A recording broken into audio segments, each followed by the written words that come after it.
free. Okay? If you're going to take all the time and effort to set all of this up, and you've got a big kink in here, you could cut your flow down by maybe half. Okay? So make sure you've got a good spot here. And if you don't have a good spot, move it to make sure that you get a good spot. Alright?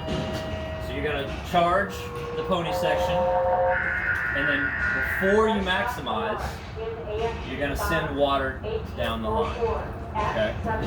Get them water, and then worry about maximization. Maximization increases our flow of this whole thing, gives us maybe 10-15% more residual. Okay? So it's more important you send water down the line than waiting for 10 minutes before you maximize and then send water.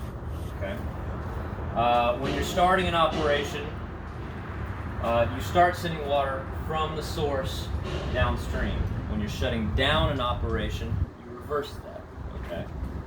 The attack engine starts to shut things down, and then it goes backwards. All right. You'll see whenever we get out there, there's a lot of energy moving through the system. We're sending water high pressure with a lot of volume, and then we're shutting down a lot of pressure with a lot of volume coming back down the other way. We do all that by shutting down levers and hitting idle and just doing whatever we want to do without being sensitive to everything else in the operation. We're going to break something, okay? So, big rule here today is slow, methodical, okay?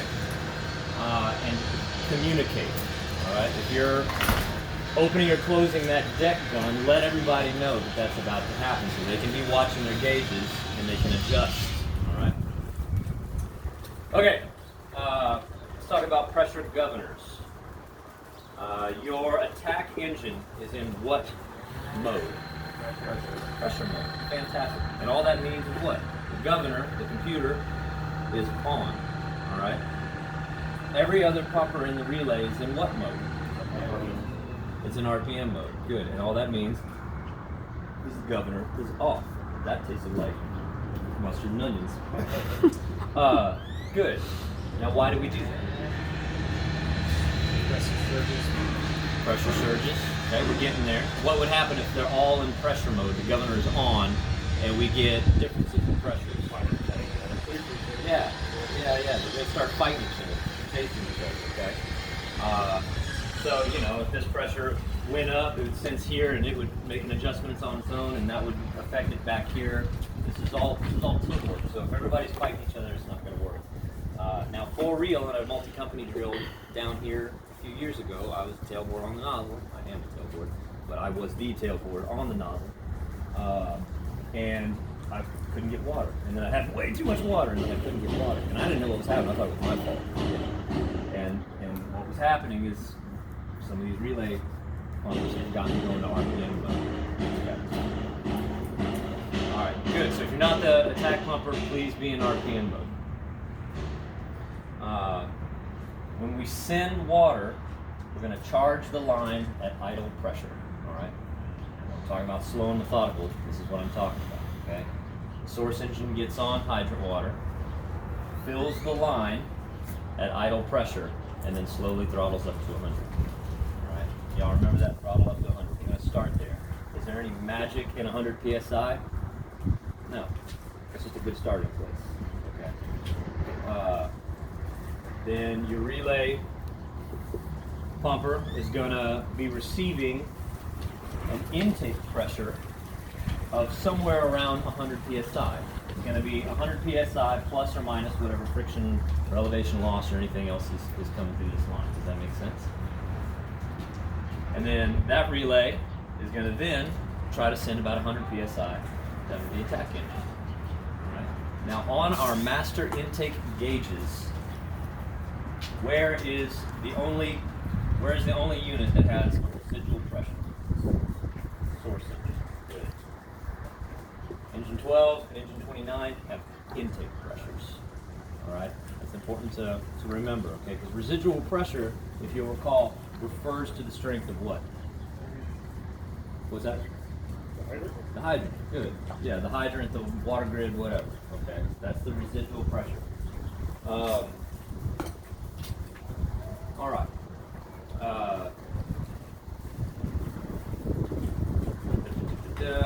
let's see. All right, cool. Let's go over some numbers here. 20 psi is kind of a hard bottom on residual pressure, not necessarily intake pressure. Okay, intake pressure, as lines get to flowing, that our intake pressure is going to drop. Right, it's the end of the world if it gets down to 15 psi. Not necessarily. Okay, if it gets down closer to 0, then you radio back and you say, hey, I'm going to need more pressure.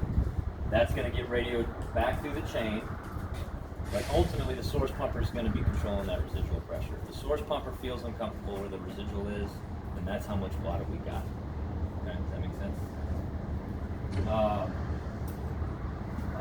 If you're 75, 100, I have this written up here, you're sending water out of a discharge at 100 psi, and you're not going to do what we call chasing that 100 psi.